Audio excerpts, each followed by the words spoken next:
안녕하세요. 사연 읽어주는 남녀입니다. 오늘도 와주셔서 감사드리며 그럼 오늘의 사연 바로 시작하겠습니다. 안녕하세요. 충남에서 부동산 겸 복권방을 운영하는 60대 여성입니다. 제 결혼 생활에 대해 말하자면 그야말로 대하 드라마를 쓸 수가 있어요.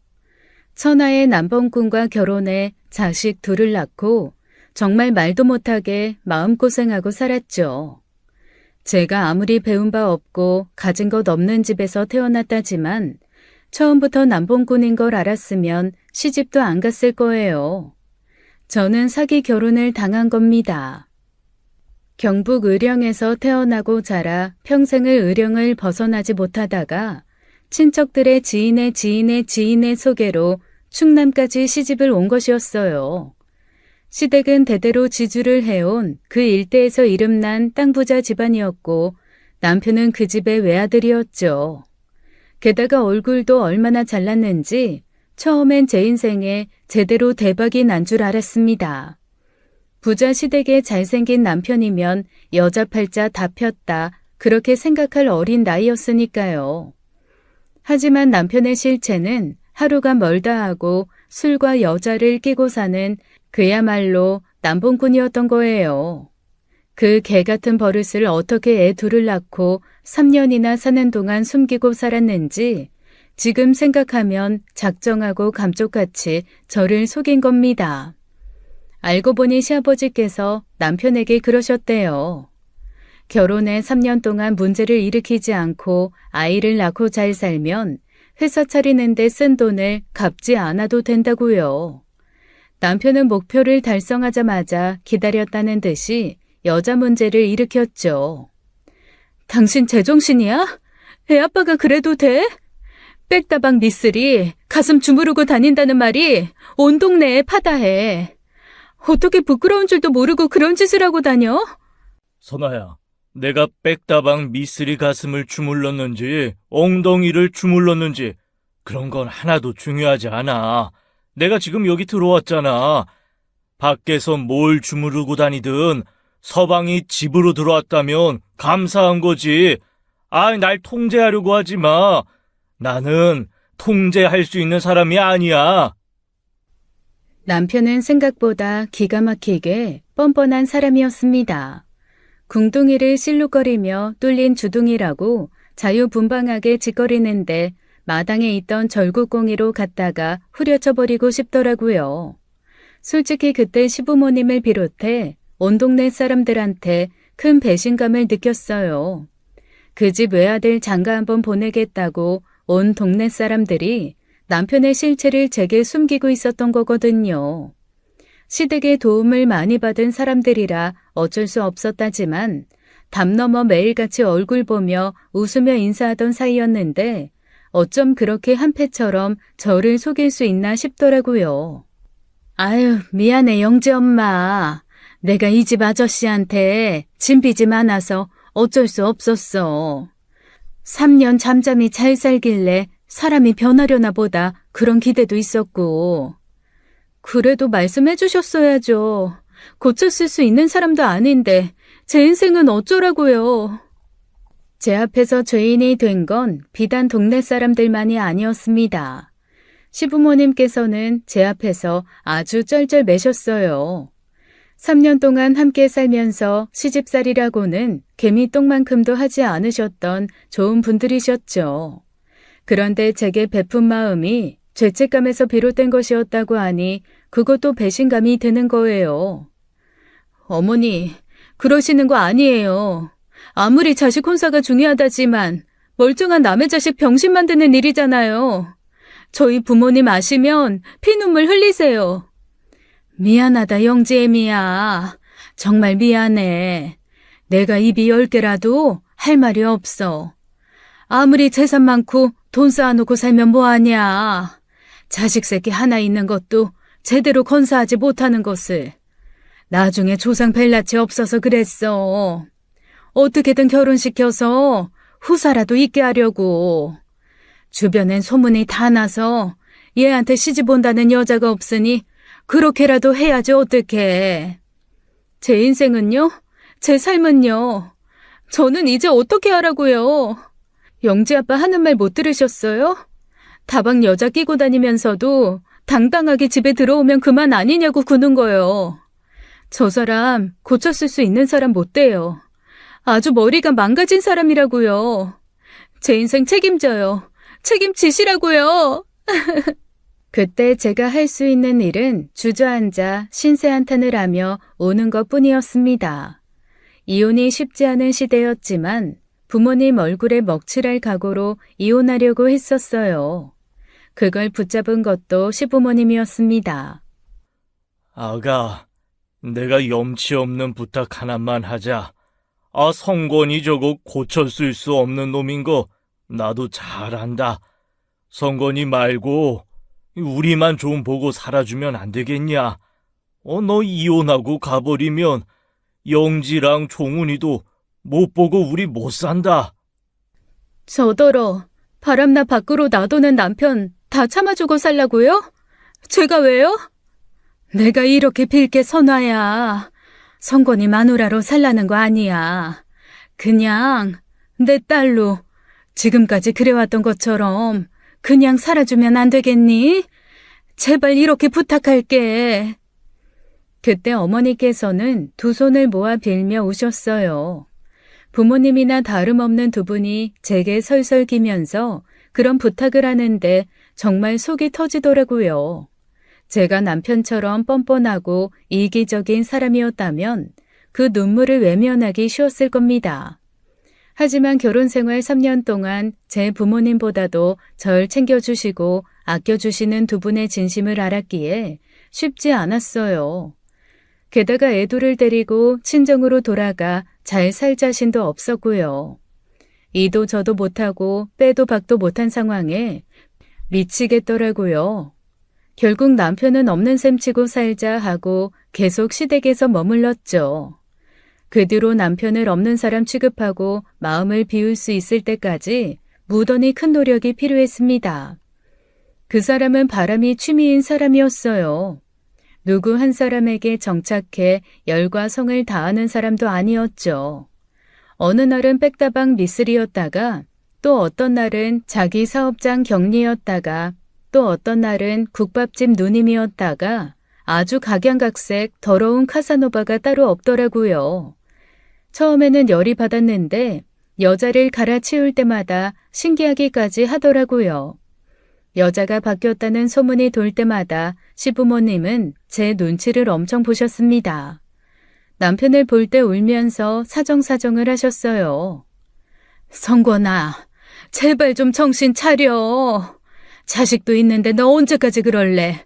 대체 언제 철들 거야? 나 원래 이런 거 몰라.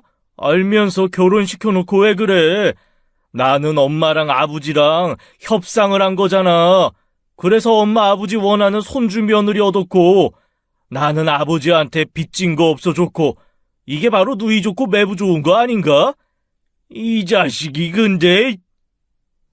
그때 집에 감 나가는 것은 죄다 남편을 향해 던지는 바람에 꽤 손해도 컸습니다. 대대로 물려받은 청자는 와장창 깨지고 조선 민화는 김치국물에 흠뻑 젖었죠. 그런데도 남편은 아랑곳하지 않고 바람을 피워댔어요. 웬 스카프? 부산 국밥집 여자 주려고 샀어? 그 여자가 스카프 멜 일이 뭐가 있다고. 이거 왜 이래? 당신 생일 아니야. 나 다른 여자 생일은 기억 못해도 마누라 생일은 기억해. 누가 당신더러 스카프 사달래? 집어치워. 가서 부산 국밥집 여자를 주던지 읍사무소 다닌다는 여자를 주던지. 나에 대해 모르는 게 없네. 관심이 많아 그런가? 마누라는 마누라인가 보네. 한번 해봐. 백화점에서 산 건데. 백화점에서 샀든 시장 바닥에서 샀든 당신한테 그런 거 받아도 하나도 안 기쁘니까 두라고. 그냥 좀 나가. 왜 들어와서 사람 속을 긁어? 내 생일 선물 해주고 싶거든. 그냥 보이지 마. 눈앞에서 좀 나가달라고, 어? 시부모님과 함께 사는 건 전혀 불평불만이 없었습니다. 딸처럼 대하겠다고 하시더니 정말로 삼시세끼도 시어머니께서 알아서 다 해주시고 애들도 다 봐주셨거든요. 저야 집에 머물면서 조금씩 거두는 정도지 한량이 따로 없게 지냈어요. 딱 하나 시부모님과 함께 지내 불편한 것이라면 때때로 남편을 봐야 한다는 것뿐이었죠. 저는 남는 방 하나를 정리해 남편이 들어오면 그곳에 머물게 했습니다. 창고로 쓰고 빛이 잘 들어오지 않는 북향의 방이라 습해서 사람이 머물기 좋은 방은 아니었어요. 남편은 젊어서도 안 쓰는 창고방이 제 몫이라는 걸 인정하지 않았죠. 아버지, 너무한 거 아니에요? 아무리 아들이 창피해도 그렇지, 이런 골방을 내준다고? 선아 내 마누라예요. 내가 내 마누라는 졌다 두고 여기서 자요? 마누라는 무슨? 잔말 말고 거기서 잘 거 아니면 집에 들어오지도 말아라. 모자란 게 있다고 큰 소리야. 너 계속 그렇게 살아봐라. 이 집, 논, 밭, 가수원, 재산이란 재산은 죄다 영지 애미 앞으로 돌릴 테니까 너한테는 10원 한 장도 아까워, 알아?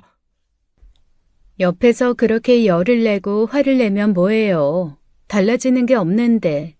어느 날은 시아버지께서 내어주신 그 방이 급급해 못 자겠다고 술에 취해 제 방에 들어와 자는 겁니다. 자다가 인기척을 느끼고 얼마나 놀랐는지 몰라요. 소스라치게 놀란 저는 세상 편한 얼굴로 잠든 남편이 너무 얄미워 미치겠더라고요. 그때 방에 애들이 쓰던 요강이 있었거든요. 당시만 해도 리모델링을 하기 한참 전이라 화장실이 밖에 있어 자다 깨면 밖으로 가야 했어요.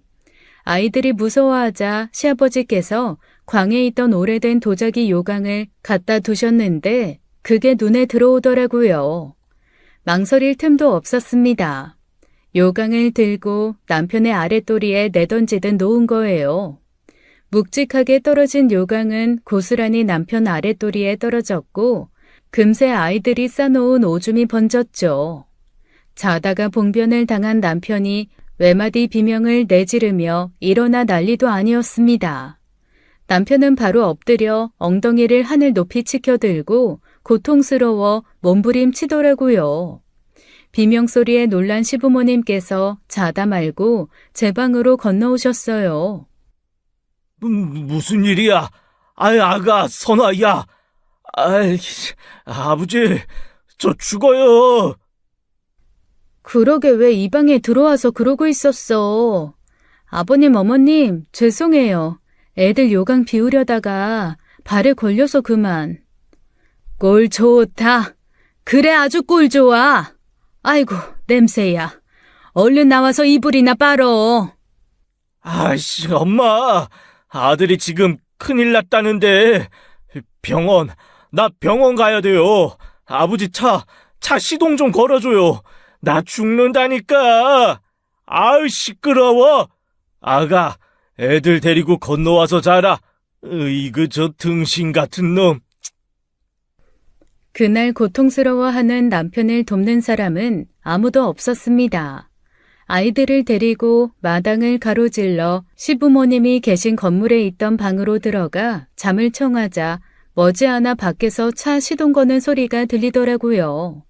얼마나 고소하던지 그날 밤 단잠을 잤죠. 그때까지만 해도 남편이 치는 사고 수준이 딱 거기까지일 거라고 생각했어요. 설마 하니 내 손으로 기어이 쫓아내다 못해 수갑을 채울 일이 있을 거라곤 생각지도 못했습니다. 그 후로 남편이 변해 해가 서쪽에서 뜨는 일은 없었어요. 그러다 보니 자식들과 사이가 좋지 않은 건 당연한 일이었죠. 특히 딸은 남편을 거의 혐오하다시피 했어요. 당시 읍에서 소문난 바람둥이라 의도치 않게 자식들까지 유명 인사가 됐거든요.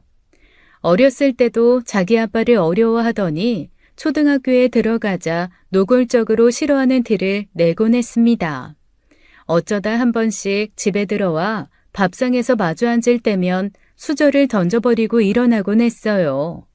버릇없이 자란 애가 아니라 처음엔 무척 당황스러워서 그러지 못하게 했는데도 그것만큼은 어쩔 수가 없더라고요. 나한테 아빠한테 잘하라고 하지 마. 아빠한테 잘하라는 게 아니라 할머니, 할아버지도 계신 자리에서 그건 아니라는 거지. 그럼 아빠 들어오라고 하지 마. 다른 여자친구 많다며. 여자친구 집에서 살지 왜 자꾸 들어와? 누가 반긴다고. 엄마도 뭐 저 꼴을 보고 싶어서 보겠니? 에휴, 그래도 할머니, 할아버지 자식인데 어떡해. 할머니, 할아버지는 저런 사람도 자식이라고 보고 싶대? 난 아니야. 저런 사람이 내 부모고 내 아버지라는 게 미치게 창피하다고. 친구들이 뭐라고 하는 줄 알아? 아빠 보고 농부 아니니. 전국구에 씨 뿌리고 다녀서 전국에서 자식 수확하다 보면 할아버지 돈 한 번에 거덜나겠대. 내가 그런 말을 왜 들어야 돼? 왜 아버지 자격도 없는 사람 때문에 이렇게 괴로워야 하냐고. 결국 눈물로 끝날 일이었어요. 속상해하는 딸 때문에 저도 속상하고 그럴 때면 안 그래도 꼴 보기 싫은 인간 더 보기 싫었죠. 남편도 자식 눈치가 보이긴 했는지 집에 들어오는 횟수가 줄어들더니 거의 한 달에 한 번꼴로만 얼굴을 보이더라고요. 그 한 달에 한 번도 싫었던 딸은 남편이 집에 오는 날이면 친구 집에 가서 집에 들어오지도 않았습니다. 보다 못한 저는 결국 분가를 선언할 수밖에 없게 된 거예요. 뭐? 분가? 선아야, 안 된다. 너네 다 나가버리면 우린 어쩌라고. 그럼 어떡해요. 애들 아빠 때문에 애들 저렇게 상처받고 스트레스 받는 거 그냥 지켜만 보란 말씀이세요? 어머니 자식인 거 알아요. 아무리 못난 자식이어도 얼굴 보고 살고 싶은 것도 알고요. 근데 그거 어머니 손주들한테는 고문이에요. 아버지 노릇 한 번 안 한 아버지 마주보고 살게 하는 거 저 더는 못하겠어요. 효부하다가 우리 애들 마음에 골병 들겠다고요. 십수년을 벼르던 말이라 따로 준비한 것도 아닌데 술술 나왔습니다. 시어머니는 그래도 안 된다고 우시고 시아버지는 한숨만 푹푹 내쉬었죠. 결국 시아버지께서는 아이들을 위해 분가를 허락해 주셨고 근처 시에 있는 집을 마련해 주셨어요. 이혼은 아니지만 사실상 이혼이나 다름없는 본격적인 별거 생활을 시작한 겁니다. 딸은 집안 사정을 모르는 친구들이 있는 동네로 전학을 가게 됐고 차츰 안정을 찾기 시작했어요. 대신 저는 버스로 40분 걸리는 시댁을 자주 찾아갔습니다. 그렇게 나와 저도 마음이 편하지는 않았거든요. 우리가 나왔으니 남편이라도 자주 찾아뵙고 자식 노릇하면 좋으련만 돈 한 푼 안 나오는 그놈의 사업이 뭔지 밖으로 나돌아다니기 바빴죠. 그렇게 안정을 되찾은 딸이 대학교 2학년 때의 일이었습니다. 그야말로 대형 폭탄이 터진 거예요. 대전에서 대학을 다니던 딸이 오는 날도 아닌데 고향에 와서 혼자서 시부모님 집으로 갔다더라고요. 저는 시어머니 연락을 받고 알게 됐고 무슨 일인가 싶어 부랴부랴 시댁으로 향했죠. 그곳에서 딸은 딱 한마디만 하더랍니다. 당장 아빠 오라고 해요. 한 번도 자기 아빠를 찾는 일이 없던 녀석이 무시무시한 얼굴로 제 아빠를 찾으니 어찌나 긴장이 되던지요. 영지야, 무슨 일인데 그래? 아빠한테 할 말 있으면 전화라도 해줘. 전화 말고 당장 내 눈앞에 오라고 하라고. 당장! 왜? 아빠가 뭐 잘못한 거 있어? 뭐 한두 개도 아니겠지만은. 또 무슨 소문 났대? 무슨 일인데 그래? 그때였습니다. 부르지도 않았는데 때마침 남편이 시댁에 온 것이었어요.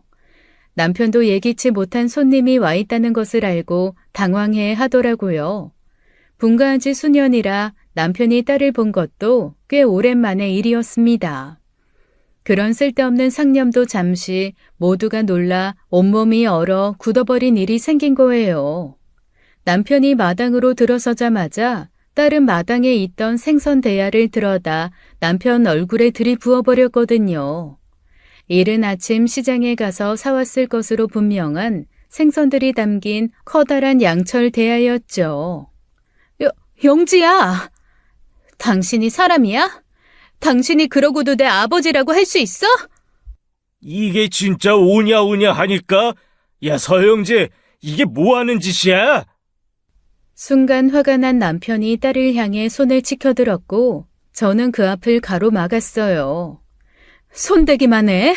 내가 가만 안 둬. 영지야, 무슨 일인지 차근차근 얘기해봐. 어? 엄마 모르지? 지금 아빠가 만나고 있는 여자가 누군지. 남편이 만나고 다니는 여자가 누군지 신기한 마음에라도 하나하나 짚어본 게 언제적 일인지 까마득했어요. 이젠 남편에게 그만한 관심을 가질 애정도 없어 누굴 만나든지 상관도 없었고요. 그런데 딸의 입에서 나온 그 상간녀의 정체에 저도 머리를 한 대 얻어맞은 것처럼 띵하더라고요. 양지수. 엄마 양지수 알지? 양지수? 양지수가 누군데? 엄마가 아는 양지수면 너 고등학교 때 친구 잠깐만. 설마. 저는 기가 막혀 남편을 돌아보았습니다. 남편은 부정하지 않고 몸에 묻은 물만 털어내고 있었죠. 이제 하다하다 내 동창이야? 만날 사람이 없다고 자식 친구를 만나? 당신 그게 사실이야? 아이씨, 그게 사실이냐고! 사실이다. 왜? 별것도 아닌 일 가지고 야단은? 사랑에 나이 있어? 딸 친구면 뭐? 내가 뭐 미성년자 만났어? 지숙에 이제 22이야. 사랑에 눈 뜰 나이지 뭐. 이런 미친놈이. 시아버지께서는 마루에 있던 단호박 하나를 들어 남편에게 사정없이 던졌습니다. 피할 새도 없이 단호박을 가슴팍에 맞은 남편은 고통에 몸이 고꾸라졌어요. 거기서 그치지 않고 파리채를 집어다 머리며 몸이며 사정없이 후려쳤습니다. 야, 이 미친놈아. 네가 제정신이냐? 네가 제정신이면 감히 자식 친구를 건드릴 생각도 못하겠지. 짐승 새끼도 아니고 어떻게 그런 짓을 해?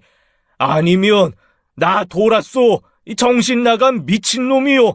이 전 국민한테 광고하고 싶어. 야단났냐? 죽어. 나가 죽어 그냥. 그만 좀 해요. 다 큰아들 파리채로 때리는 아버지가 어딨어요? 아이고 두희야. 내가 제명에 못 살지. 저것 때문에 제명에 못 살아. 시아버지께서는 결국 다리에 힘이 풀려 마당에 주저앉았습니다. 저는 머리가 어지러워 꼼짝도 할 수가 없었어요. 시어머니도 충격에 말을 잃으셨고 이 마당에서 이성을 가지고 있는 건 남편뿐인 것 같았죠. 그것도 아주 한참 잘못된 이성이요. 세상에 어떤 정상적인 사고를 하는 아빠가 자기 딸 친구를 여자친구로 둘 생각을 한답니까? 제 친구 아빠를 만날 생각한 그 여자애도 문제지만 어른인 남편이 더 문제였죠. 딸은 그 일로 정말 말도 못하게 화가 났는지 거기에서 그치지 않더라고요. 차라리 죽어버리지. 왜 그렇게 오래 살아? 뭐야? 너 이 자식이 아빠한테 한다는 소리가? 너 내가 낳아준 거야. 나 아니었으면 이 세상에 태어날 일도 없었다고. 근데 뭐? 죽어버리지? 이게 진짜. 차라리 때려서 죽여버려. 이딴 세상 살고 싶지도 않으니까. 아빠가 알아? 친구들한테 제 아빠 창놈이다. 하다못해 이제 지 딸 친구까지 건드리고 다닌다더라. 그런 소리 듣고 사는 심정을 아냐고. 내가 내 인생 살겠다는데 뭐? 내가 너더러 내 인생 살아달라고 했냐? 내가 내 인생 사는 거야. 너는 신경 쓸 필요도 없는 내 인생. 뭐? 창놈? 야, 어떤 새끼인데? 어떤 새끼가 그딴 소리를 해? 불러와. 내 앞으로 불러오라고.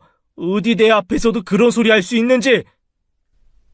저는 속에서부터 끓어오르는 분노를 참을 수 없어 남편의 뺨을 후려쳤습니다.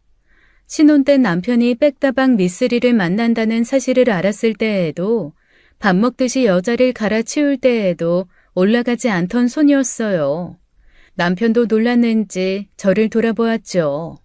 그동안 어머님 아버님 생각해 참고 참았던 말을 기어이 꺼내게 된 거예요. 잔말 말고 이혼 서류에 도장 찍어. 내 인생에서 그만 꺼져라 진짜. 당신이란 인간 정말 지긋지긋하고 도저히 봐줄 수가 없어. 징그럽고 소름 끼쳐. 당신이란 사람을 자식으로 둔 어머님 아버님, 당신이라는 사람 밑에서 태어난 내 자식들, 그리고 당신을 남편으로 둔 나, 당신이랑 엮여서 안 불쌍한 사람이 없다. 그렇게 저는 고행과도 같았던 24년간의 결혼 생활에 마침표를 찍은 거예요. 사람들에게 이 이야기를 하면 왜 진작 이혼하지 않았느냐, 분가할 때라도 했어야지 하더라고요. 사실 이혼하든 안 하든 제 삶이 크게 바뀌는 게 없다 보니 이혼 자체를 크게 생각하지 못했습니다. 더군다나 시부모님을 친정 부모님처럼 뵙고 사는데 남편과 이혼하게 되면 그 관계가 좀 모호해질 것 같더라고요. 시부모님께서도 그 이유로 분가도 이혼도 반대하신 거고요. 이혼한 며느리랑 같이 살거나 자주 만나는 게 보편적인 일은 아니잖아요. 당연히 재산 분할이나 위자료 문제에 있어서도 제가 유리했는데 남편에게는 받아낼 것이 없었습니다. 생각보다 더 빈털털이더라고요. 사업이라고 차려놓은 곳은 빈 깡통이 된 지 오래고 예금도 주식도 아무것도 없었습니다. 대체 무슨 돈으로 여자를 만나고 다니며 그 어린 여자애는 또 어떻게 꼬셨나 의아할 지경이었어요. 남편에게 받아낼 것이 없다는 것을 안 아버님께서는 제게 과수원 하나를 증여해 주셨습니다. 아버님이 왜요? 아버님께 받아야 할 것도 아닌데요. 나는 너한테 죄인이다. 처음부터 그랬어. 아마 죽기 직전까지도 나는 너한테 죄인에서는 벗어나지 못할 거다. 그러니 제발 받아주렴. 나는 내 돈 10원 한 장도 성권이한테 쓰고 싶지 않지만 그게 결국 너한테 가는 거라면 내 뭐든지 내주고 싶다. 아버님 탓 안 해요. 품 떠난 자식이 어떻게 부모 뜻대로 살겠어요. 저도 가끔 영지랑 종은이 때문에 힘든데 이해해요. 아버님도 어머님도. 미안하다. 정말 미안해. 내 나중에 내가 가진 건 전부 너랑 영지, 이 종훈이한테 주겠다 약속하마. 성건이 그놈한테는 내 정말 아무것도 주고 싶지 않아. 아버님의 성화에 어쩔 수 없이 받은 그 과수원 땅은 후에 도로가 나서 보상금을 많이 받을 수 있었어요. 그 뒤로 딸은 시부모님이 계시는 고향에는 내려오지도 않았습니다. 이미 고등학교 동창들 사이에서 소문이 파다해서 얼굴을 들고 다닐 수가 없었다고 하더라고요. 그 여자애는 집에서 거의 절연하다시피 살 정도로 내놓은 자식이었는데 그 소문을 듣고 시부모님 댁에 찾아와 난리를 피웠어요. 나이 먹은 놈이 어린애 건드렸다고 보상금을 요구하는 게 딱 그 부모의 그 자식이었습니다. 매일같이 그 집에 시달려 괴로워하시던 시부모님 때문에 저는 또 그 일에 나서야 했죠. 내가 당신 딸 소송하자면 100번도 더 걸 수 있어. 지금 어딜 와서 행패야? 개념이 제대로 박힌 놈이면 아빠 버린 남자를, 그것도 유부남의 친구 아빠인 사람을 만날 수가 있어? 돈 있는 놈이 작정하고 꼬시면 뭘 못해? 내 딸 인생 망친 대가 내나 돈도 많다는 사람들이 그 정도 보상도 못해? 자식 새끼 쓰레기같이 키운 보상 해내라고! 보상? 그래, 말 잘 꺼냈다. 나도 그 자식 새끼 쓰레기같이 키운 보상 받아야겠으니까 당신들이 보상해. 당신 딸 때문에 내 딸도 고통받고 나도 이혼했으니까 혼인 파탄에 대한 책임을 지라고. 그야말로 개싸움을 했습니다. 그러나 법적으로 저한테 유리한 싸움이었어요. 물론 저도 확실한 증거가 없으니 진짜 소송을 걸 수는 없었지만 저희 시부모님이 그 집 부모에게 보상금을 줄 이유는 눈꼽만큼도 없었죠. 그래도 계속된 요구에 저는 변호사까지 데리고 가서 공갈, 명예훼손, 나아가 민사소송까지 갈 수 있다고 겁을 주었어요. 직접 변호사가 등판해 당장 고소가 가능한 문제라고 하니 그 집 부모도 깨갱거리며 물러설 수밖에 없었고요. 그러는 동안에도 전 남편이 한 건 아무것도 없었습니다. 자기 부모가 자기 때문에 어떤 수모를 당하는지 그 사람에게는 중요한 문제가 아니었어요. 시부모님께서는 제게 거듭 고맙다, 미안하다시면서 어쩔 줄을 몰라 했죠. 그렇게 반년쯤 살았는데 어느 날 어머니께서 제 손을 잡고 그러시더라고요. 영지애미야, 우리 이제 여기서 못 살겠다. 우리 좀 도와다오. 갑자기 그게 무슨 말씀이세요? 도와달라뇨. 아무래도 이 동네를 떠야지 싶다. 이 성건이 그놈이 무슨 짓을 하고 다니는 건지, 그놈 빚쟁이들이 찾아와 힘들어 죽겠다. 어제 저녁에도 지독한 놈 하나가 와서는 돈 안 주면 절대 가지 않겠다고 마당에 드러누웠어. 네? 언제부터요? 아니, 대체 언제부터 그런 일이? 말씀하셨어야죠. 그걸 두 분이서만 감당하고 계셨던 거예요? 너한테 염치가 있어야지. 자식도 아니고 내 자식이랑 헤어져 사는 며느리한테 민폐, 이런 민폐가 없다 싶어서. 근데 결국 우리가 기댈 사람이 너 하나밖에 없더라. 미안하다. 미안해. 그때 남편은 이 사람 저 사람에게 크고 작은 돈을 빌려 도망자 신세로 다니고 있었습니다.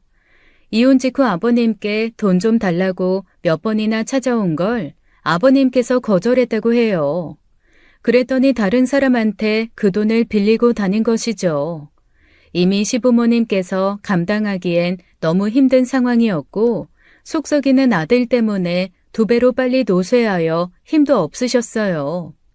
결국 고민 끝에 저는 두 분을 저희 집으로 모셔온 겁니다. 어차피 애들이 대학 가고 입대해서 혼자 사는 집이었거든요. 아버님께서 큰 집을 해주셨기에 아버님, 어머님을 모시기에 힘든 일도 아니었어요. 친부모님처럼 챙겨 살던 분이시니 저한테 그리 힘든 일도 아니었지만 시부모님께서는 항상 주눅 들어 계셨습니다. 이혼해 남남이 된 며느리 집에 사는 시부모가 됐으니 염치 없다고 생각하시며 그런 것이죠. 내내 방에서만 계시고 화장실 가는 것도 눈치 보실 때마다 전 남편 생각에 열불이 나곤 했어요. 아버님, 어머님, 나와 계세요. 날도 더운데 에어컨도 없는 방 안에서 뭐 하시는 거예요? 아니다.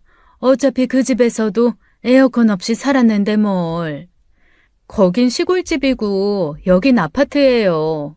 시골집에서야 뒷마당 서늘한 곳에 앉아있으면 에어컨도 필요 없다지만 여긴 바람도 제대로 안 통하는데 선풍기 하나로 어떻게 버티시려고요. 그러다 몸 상하세요. 얼른 거실로 나오세요. 네? 무슨 염치로 내가 찬바람을 쐬고 살아. 괜찮다, 나는. 정말 두 분 진짜 이러시면 저 두 분이랑 못 살아요. 이러다 두 분 쓰러지시기라도 하면 이혼하고 전 남편 부모 모시고 와서 구박한다는 소리밖에 더 듣겠어요? 저 두 분 제 친부모님이라고 생각하고 모신 거예요. 솔직히 친정 부모님한테는 죄송하지만 내가 이 집에서 태어났더라면 어땠을까? 그런 생각할 만큼 두 분이 제게 잘해주셨으니까 그 은혜에 보답하려고 모신 거라고요.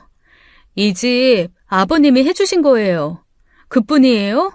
매달 애들 키우라고 생활비도 보내주시고 저희한테 주신다고 땅 팔아서 논 팔아서 돈도 많이 쓰셨잖아요. 그거야, 못난 자식 새끼 가진 부모라. 충분히 하셨어요.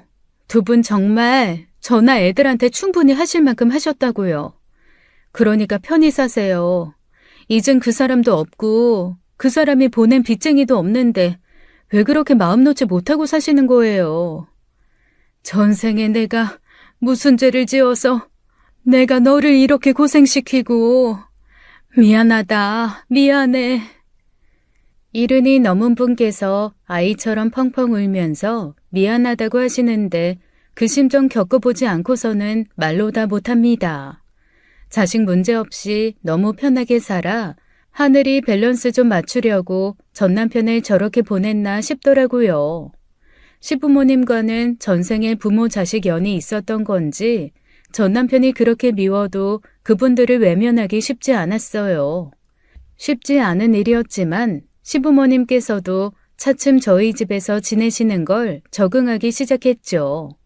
겨우 안정을 찾아 살아가던 어느 날입니다. 전 남편에게서 연락이 온 거예요. 당신이 엄마랑 아버지 모시고 갔다는 말이 있던데 그게 사실이야? 자기 부모 나 몰라라 할 땐 언제고 나한테서 어머님 아버님을 찾아? 다 들은 소리가 있으니까 연락한 거야. 집에 전답까지 다 팔고 가셨던데 설마 아버지가 당신 준 건 아니지? 주든 말든 그거야 아버님 자유고 당신이 참견할 일은 아닌 것 같네. 지금 장난해? 당신 나랑 이혼할 때 과수원 받고 나갈 때 집 받아서 나갔으면 그만이지. 더 뭘 바라고 내 부모님한테 접근한 거야? 접근? 당신 지금 접근이라고 했어? 말 조심해. 내가 무슨 당신 부모 재산 노린 사람처럼 말하지 말라고.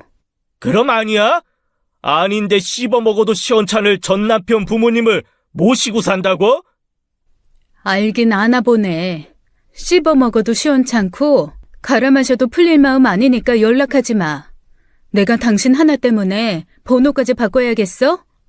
연락받기 싫으면 엄마 아버지나 어디 계시는지 말해. 어서 말하라고. 당신한테 할 말 없으니까 끊어. 어머님 아버님이 자식 생각나시면 직접 연락하시겠지. 당신 진짜 그 집 판돈 받은 거 아니지? 아버지 재산 증여 받으면 문제 되는 거 알 거야. 내가 나중에라도 반드시 그거 내 몫으로 받아낼 거라고. 그러거나 말거나 절대 상대하지 않으려고 했는데 어떻게 알아냈는지 기어이 제가 사는 집까지 찾아왔더라고요. 문을 세차게 두드리며 당장 문 열라고 난리통을 피우는 바람에 이웃 눈치보다 결국 문을 열어줬고요. 전 남편은 시부모님을 보자마자 바로 무릎을 꿇고 통사정을 했습니다. 아버지, 저 좀 도와주세요. 저 이러다 진짜 감옥 가게 생겼어요. 뭐? 대체 무슨 짓을 하고 다니길래 감옥이야? 회사가 잘못됐어요. 회사 살리려다 여기저기 꾼 돈이 많은데 당장 이번 달 안까지 그거 해결하지 못하면 저 진짜 큰일 나요. 잘못한 게 있으면 가야지. 아이 아버지! 사람은 다 뿌린 대로 거두는 법이다. 내가 너를 그렇게 키웠으니 말년에 이혼한 며느리 집에서 얹혀 사는 거겠지. 자식 하나 잘못 둔 죄로 말이야. 그렇게 말씀하지 마세요. 따지고 보면 어떻게 영지 엄마가 두 분을 모시는 거예요? 결국 이 집도 아버지가 해주셨고 한동안 생활비도 보내주셨잖아요. 저한테 말 안 했다고 모를 줄 아셨어요? 저 다 알고 있어요. 네가 영지 엄마 마음 고생시킨 거에 비하면 내가 해준 건 아무것도 아니야. 너는 우리 한 번이라도 모시고 산 적 있냐? 우리 위해 밥 한 끼 차려본 적도 없는 놈이 모시느니 마느니 그딴 소리를 할 수 있어? 너한테 줄 돈은 한 푼도 없다. 그럴 돈 있으면 또랑에 처박아 버리는 게 낫지? 전 남편이 애절하게 사정했지만 시아버지께서는 확고하셨습니다. 그러자 전 남편 표정이 차갑게 변하더군요. 아버지께서 해주시지 않으시면 전 무슨 짓 할지 몰라요. 뭐? 네가 뭘 어쩔 건데? 네가 뭘 어쩔 건데 이 자식아? 아버지, 저 때문에 힘들어서 이사 오셨다면서요. 이 동네에서 이 사람도 못 살게 한번 만들어줘요? 제 특기 뭐인 줄 아시죠? 저 아직 안 죽었어요.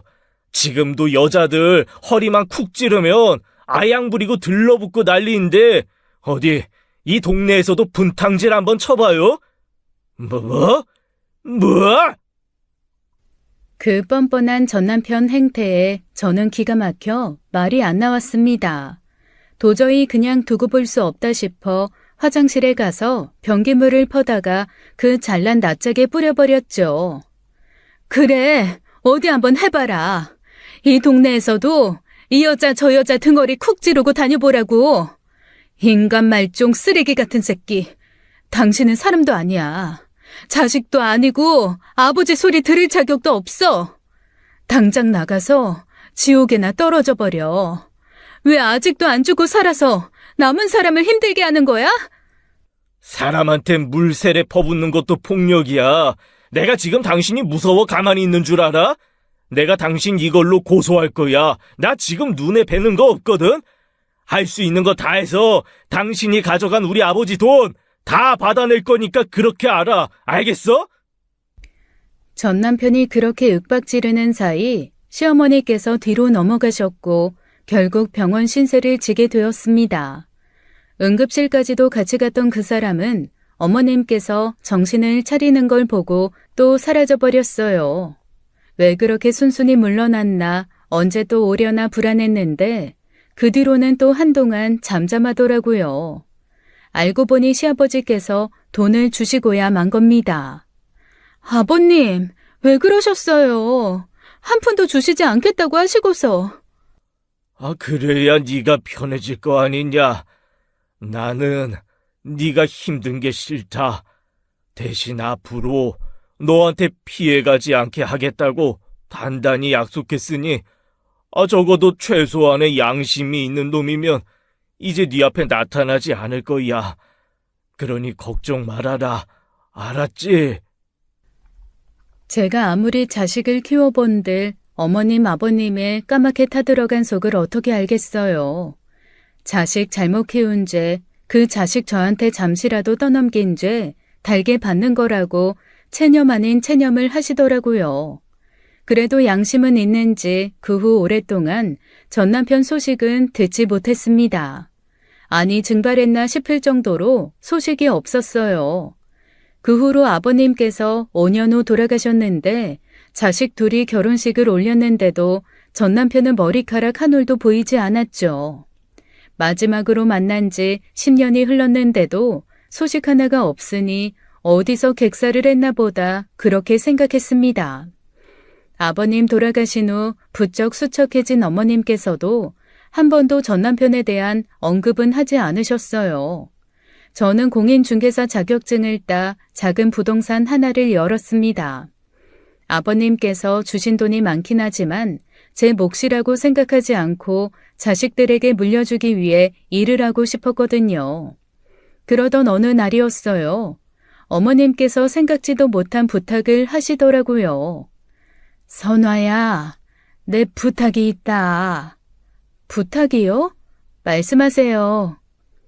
나 살던 데로 가고 싶어. 살던 데 고향에 가고 싶으시다는 거예요? 갑자기요? 너희 시아버지 산소도 자주 가고 싶고 나도 이제 언제 갈지 모르는데 살던 곳에 있다. 네 아버지 곁으로 가고 싶구나. 어머니, 연세가 드실수록 큰 병원 있는 곳에서 사셔야 돼요. 갑자기 무슨 일이라도 생기면 제가 어머님께 무슨 일이 생겼는지 어떻게 알겠어요. 게다가 이제 거기 가셔도 아시는 분 많지 않고 도와주실 분도 많지 않아서 힘들어요. 나는 이제 더는 미련이 없어. 이제 와서 무슨 일을 당한다고 한들 뭐가 문제겠냐. 너도 나도 똑같이 나이 들어가는데 너한테 더는 패기치고 싶지가 않아. 이제 와서 그게 무슨 소리예요. 어머님이나 저나 같이 나이 들어가는 입장이니 같이 있어야죠. 갑자기 어머님 가시면 이 큰 집에서 저 혼자 어쩌라고요. 안 돼요. 아버님 뵙고 싶으면 그때마다 말하세요. 제가 데려다 드릴게요. 저는 어머님의 부탁을 대번에 거절했습니다. 어머님 처지도 이해가 되지 않는 건 아니었지만 이제 와서 나이 드신 분을 홀로 시골에 모실 수는 없잖아요. 어차피 돌아가봤자 전에 살던 집은 이미 허물어진 후라 마땅한 집을 찾는 것도 어렵고요. 그런데 그 뒤부터 하루가 다르게 노쇠해지시고 힘이 없어지시는데 뒤늦게 왜 저렇게 속을 썩이나 싶었습니다. 딸과 아들은 그러지 말고 할머니가 가진 돈으로 고향에 혼자 사실 수 있는 집 한 채 지어 모시자더라고요. 아버지 때문에 살던 곳에서 도망쳐 나온 그 심정은 저희가 이해하기 힘들 거라면서요. 결국 오랜 고민 끝에 어머님 아버님 사시던 그 고향에 혼자 방 2개짜리 작은 집을 지어드렸습니다. 엄밀히 말하면 제가 지어드린 것도 아니고 아버님께서 남기신 재산으로 만든 것이었어요. 지인들은 내일 모레 가실지도 모르는 분을 위해 새집 지어 모시는 게 맞냐, 그냥 괜찮은 집 매매해서 고쳐서 모셔라라고 했지만 그러고 싶지 않았습니다. 아버님께서 남기신 돈은 온전히 어머님 것이고 그 돈 아끼는 게 그 돈에 욕심내는 사람처럼 보일까봐 싫었어요. 어차피 어머님 돌아가시면 법정 상속자인 남편에게 우선 돌아갈 돈이라 그럴 바에야 그 돈으로 최대한 어머님 호사스럽게 살 수 있게 해야겠다 싶었죠. 버스로 다니던 길 이제 차로 다니니 그렇게 멀지도 않아서 자주 들락거렸어요. 시골에 모신 후 어머님께서는 몰라보게 표정이 좋아지셨고 마음은 편치 않았지만 그러길 잘했다 했죠. 그때 어머니께서 저 몰래 뭘 하고 있었는지는 꿈에도 모른 채 말입니다. 그러던 어느 날이었어요. 저희 집 살 때 어머니께서 좋아하시던 빵이 있었는데 동네 분들이랑 나눠 드시라고 빵 한 봉지 사들고 시골에 들른 날이었죠. 어머님 댁 갈 때마다 부족한 것 없나 확인하곤 했는데 엊그제 냉장고를 채워드린 반찬이 눈에 띄게 사라졌더라고요. 어머니, 동치미랑 감자채 볶음 벌써 다 드셨어요? 깍두기가 벌써 반도 없네요. 응? 아, 요 며칠 동네 사람들 불러다 우리 집에서 밥 먹고 그랬어. 손맛 좋다고 다들 칭찬이 자자하더라. 그래요? 그럼 다음번엔 좀 더 넉넉히 가져와야겠어요. 저기 호박 따둔 거 있던데 제가 호박 좀 볶아놓고 갈까요? 아니다, 됐어. 있는 반찬 먹으면 되지. 너 아까 고기도 사왔다면서. 네, 이거 제가 양념 다 해서 소분해가지고 얼려온 거예요. 냉동실에 넣어둘 테니까 한 끼에 한 팩씩 꺼내서 실온에서 해동한 후에 볶아 드세요. 응, 고맙다. 원래 시골 동네 살다 보면 반찬 가져다 마을 회관에서 함께 먹는 일이 부지기수라 대수롭지 않게 생각했었습니다. 그런데 그게 갈 때마다 반찬 주는 양이 생각보다 엄청 빠르더라고요. 어머님은 소식하시는 편이라 많이 드시지도 않는데 너무 마을 사람들한테 다 드리는 거 아닌가 걱정도 됐죠. 어머니, 반찬 어머니께서 잘 챙겨 드시고 있는 거 맞죠? 너무 다른 사람들한테 다 나눠주지 마세요. 어머님 드시라고 가져다 드리는 건데 남 주면 저 속상해요. 잘 먹고 있어. 봐라, 영지도 그랬잖아. 나 얼굴에 살 붙었다고. 괜히 어머니 남들 달라고 한다고 다 주실까봐 그러죠. 혹시 누가 와서 냉장고 열어보고 꺼내가고 그러는 건 아니죠? 아니야. 여기 젊은 사람들도 다 착하고 인심이 좋다. 나 뭐 하나 들여다봐주고 저기 있는 저 과자도 시장에 갔다가 나 먹으라고 사다 준 거야. 그럼 다행이고요. 제가 너무 안일했던 거예요. 어머니를 따로 모셨으면 이상하다고 생각했어야 하는데요. 어머님 이부자리 봐드리고 집에 가려는데 집 앞에서 동네 아주머니가 차를 세우시는 거예요. 이 집 할머니 며느리라면서요? 네, 저희 어머니 좀 잘 부탁드릴게요. 자주 오고 가는데 마음이 안 놓이네요. 할머니 건강하시고 동네 사람들 중에서도 할머니 해코지 할 사람 없으니 그 걱정은 안 해도 되는데. 나는 이 집 아들이 걱정이라 그렇지. 네? 아들이요? 이 집 아들이랑 이혼한 지 오래라면서요. 할머니가 말하지 말라고 신신당부를 했는데 여기저기 여기 터줏대감들한테 들은 소리도 있고 해서 도저히 안 되겠다 싶어 오지랖 좀 부리려고. 지금 이 집에 아들도 같이 살아요. 네? 같이 산다고요? 아, 그럼 그 사람이 여기 있다는 거예요? 며느리 올 때마다 어디로 그렇게 귀신같이 숨는지 나는 그쪽이 언제고 마주칠 거라고 생각했는데 생각보다 오래 숨어 다니더라고. 내가 쓸데없이 남의 일에 참견하고 다니고 그런 사람은 아닌데 내가 들은 얘기가 있거든요. 할머니 아들이 이 집 담보대출 좀 잡아달라고 했다고. 아니 그게 무슨... 저는 너무 어처구니가 없어서 온몸에 기운이 빠지는 것만 같았습니다. 결국 집에 가려다 말고 다시 차를 세워놓고 어머님 집으로 들어갔어요. 어머님은 화들짝 놀라시면서 아직 안 가셨냐고 하시는데 어쩐지 그것도 뭔가 비밀이 있는 사람처럼 보이더라고요. 어머니, 지금 영재 아빠 같이 살고 있어요? 아니야. 영재 아빠 봤다는 사람이 있는데요? 가만, 그럼 지금까지 그 냉장고에 있던 반찬들 축낸 게 그 사람이에요? 화가 난 제가 그렇게 다그치자 어머니께서는 쩔쩔 매셨습니다. 그 모습을 보고 맞구나 하는 확신이 들었죠. 아, 어머니, 왜 그러셨어요? 왜? 그럼 어쩌냐. 미운 놈이어도 자식이라고 반쪽이 돼서 갈 곳 없어 돌아왔다는데 그런 놈 내칠 수도 없잖아. 그 사람이 이 집을 탐내요? 이 집도 달래요?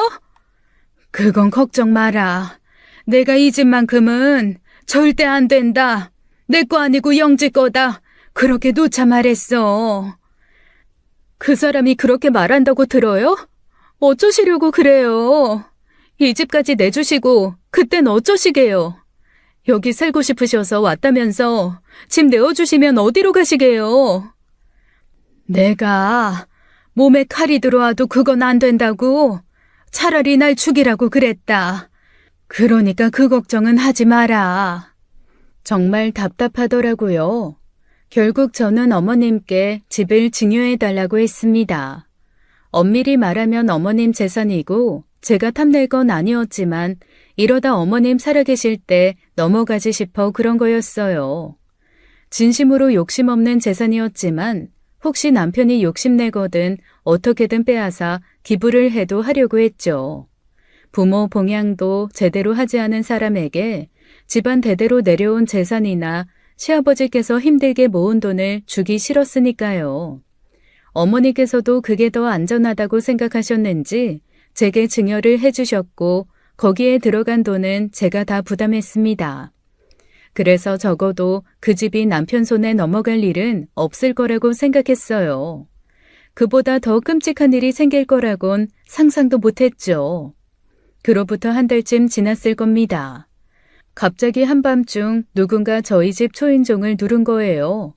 찾아올 사람이 없어 잘못 찾아온 사람인가 싶었는데 세상에 전 남편이 서 있더라고요. 선아야, 영지 엄마, 문 좀 열어줘.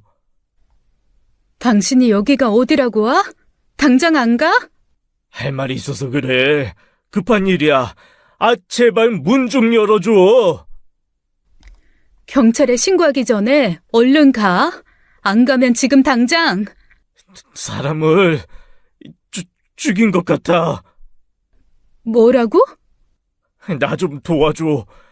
당신 아니면 도움 받을 곳도 없어. 제발 나 좀 살려줘. 그때 저는 눈에 뵈는 게 없었습니다. 너무 겁이 나서 상황 판단을 제대로 할 수가 없었어요. 느닷없이 사람을 죽인 것 같다는 남편의 말에 가장 먼저 걱정이 앞선 건 시어머니였어요. 이 사실을 알게 되면 충격에 정말 큰일 나실 수도 있으니까요. 그래서 일단 문을 열고 들였더니 술 냄새가 훅 끼쳐오더라고요. 그게 무슨 말이야? 사람을 죽인 것 같다니. 술 없어? 아니, 나 술 한 잔만 줘.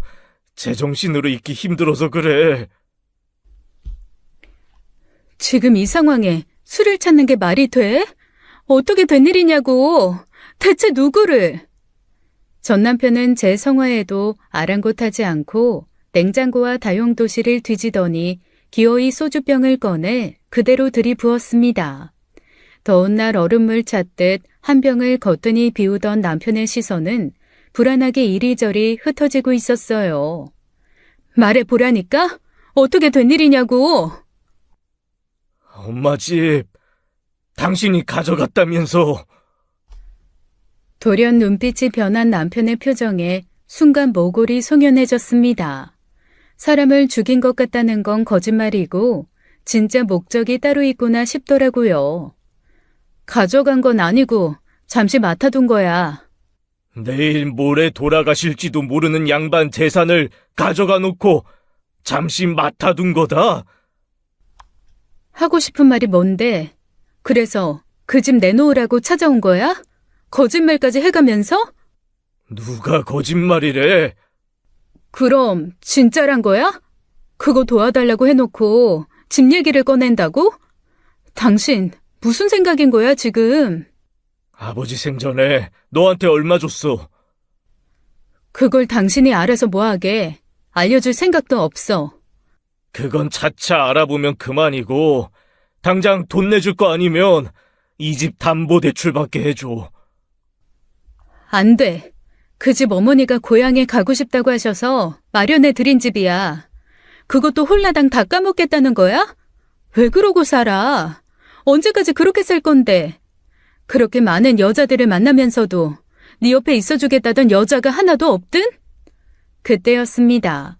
열받은 남편이 소주병을 저를 향해 던졌고 소주병은 저를 아슬아슬하게 지나쳐 싱크대에 부딪혀 산산조각이 났죠. 솔직히 너무 두려웠어요. 하지만 전 남편 앞에서 두렵다는 내색을 보이고 싶진 않았죠. 하나같이 도움이 안 되지. 가족이라면서 정작 도움이 필요할 때 도움 되는 게 없어. 당장 돈 입금해. 당장! 너도 똑같이 만들어버리기 전에 당장 돈 입금하라고. 그 순간 저는 남편이 어머님 집에 왔다는 사실을 깨달았습니다. 너도 똑같이 만들어버리기 전에 라는 말에서 말로 다 할 수 없는 두려움을 느꼈어요. 설마 싶어 떨리는 목소리를 간신히 억누르며 물었죠. 설마 아니지? 당신이 한 말 그거 어머니한테. 아이 씨발, 그러니까 빨리 내놓으라고. 저는 뒤로 주춤주춤 물러섰습니다. 정말 악마 같은 사람이었어요. 이건 내가 상종해서 될 일이 아니라는 생각이 들었고 전 남편이 술 기운에 비틀거리는 사이 재빨리 안방으로 들어가 문을 잠갔죠. 그리고 바로 어머님께 연락을 드렸어요. 하지만 아무리 전화를 걸어도 받지 않으시더라고요. 두려움에 아무것도 생각나지 않았습니다. 사람이 충격을 받거나 당황하면 상황 판단 능력이 현저히 떨어진다는 걸 몸소 체험했죠. 전 남편은 문을 부술 듯 두드리고 있었고 경찰의 도움을 청해야겠다고 생각해 112를 누른 그때였어요. 시어머니 번호로 전화가 온 겁니다. 전화를 받자 어머님이 아닌 다른 사람이 받더라고요. 여보세요? 어머니 괜찮으세요? 영지 엄마, 나야, 홍기 엄마. 어머니 지금 병원에 가셨어. 알아? 어떻게 된 거예요? 어머니 괜찮으세요? 머리에 큰 충격을 받고 쓰러지셨는데 일단 검사받는 중이야. 의식은 있으시니까 너무 걱정하지 말고 병원으로 올 수 있겠어? 알았어요. 잠시만요. 잠시만 기다려주세요.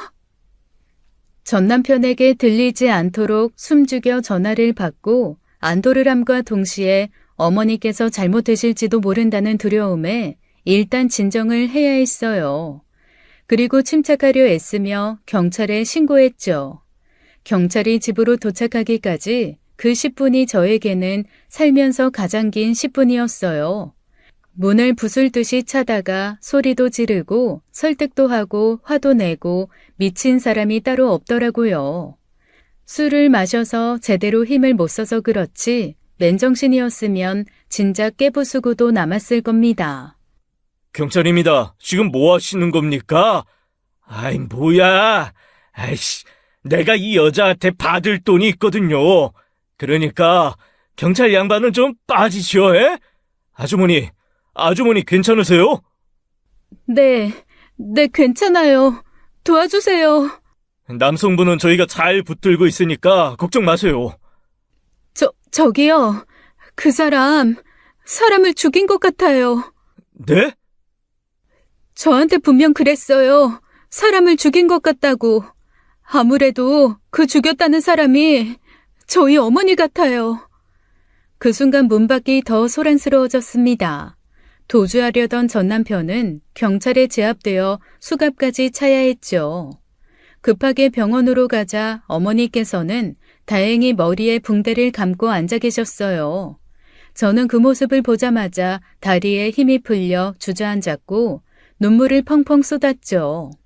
알고 보니 집담보 대출 문제로 술을 마신 전 남편과 싸우게 되었는데 집을 제 명의로 돌렸다는 사실을 안 전 남편이 어머니를 밀쳐버린 겁니다.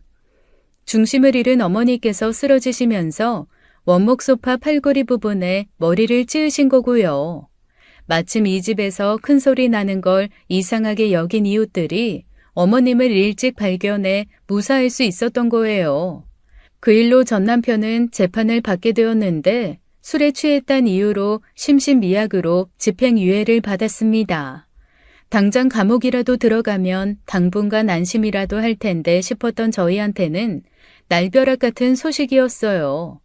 접근 금지 명령은 내려졌지만 언제고 찾아올 수 있다는 두려움에 어머님을 다시 저희 집을 모셨고요. 고향살이 욕심이 있으신 어머니께서도 더는 고집하지 못하셨고 그 집을 처분해 다른 시골 동네라도 알아볼까 하던 차였습니다. 어느 날 전화를 받은 어머님께서 눈만 껌뻑거리시더라고요. 왜요, 어머니? 누군데 그래요? 전화를 끊고 저를 바라보시는데 어머님께서 갑자기 아이처럼 얼굴을 찌푸리며 우셨습니다. 너무 당황스러워 대체 무슨 일인가 했는데 어머니께서 어렵게 말씀하시더라고요. 성권이가 죽었단다. 네? 갑자기 왜요? 사고가 났대. 전 남편은 음주운전으로 가드레일을 들이받고 그 자리에서 사망했다더라고요. 그때 어머니께서 흘린 눈물의 의미를 저는 알지 못합니다. 자식이 죽어 흘린 눈물이었는지 해방감에 흘린 눈물이었는지를요. 제가 가장 먼저 한 생각은 드디어 전 남편에게서 완전히 벗어날 수 있겠다 싶은 마음뿐이었어요. 악연은 결국 둘 중 하나가 죽어야 끝나는 일이더라고요. 전 남편은 뿌린 대로 거두었고 결국 천벌을 받게 된 것이에요. 어머니께서는 지금도 그 집에 살고 계십니다. 누구도 괴롭힐 사람이 없는 곳에서 건강하게 잘 지내고 계세요. 제게 내색은 하지 않으시지만 내색하신다고 한들 애물단지 같았던 그 자식 하나 때문에 평생 고른 속을 제가 어찌 알겠어요.